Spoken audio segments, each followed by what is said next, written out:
দেখুন এখানে আমার একটা, দুটো, তিনটে, চারটে, পাঁচটা ফুটবল লিলির বাল্ব ছিল, তার থেকে দেখুন একটা বেরিয়েছে।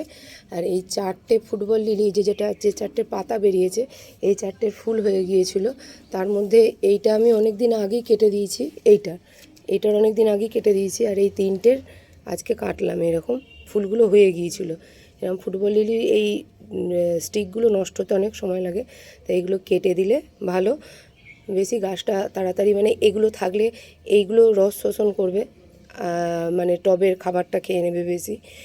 আর তার জন্য পাতার বৃদ্ধিটা একটু ব্যাহত হবে, মানে দেরি হবে পাতার বৃদ্ধিটা হতে। তাই এইগুলোকে কেটে ফেলে দেওয়া তো ভালো।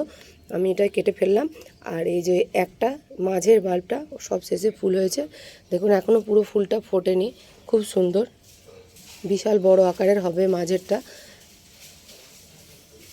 এরকমই সুন্দর ফুটবল লিলির ফুলগুলো হয়।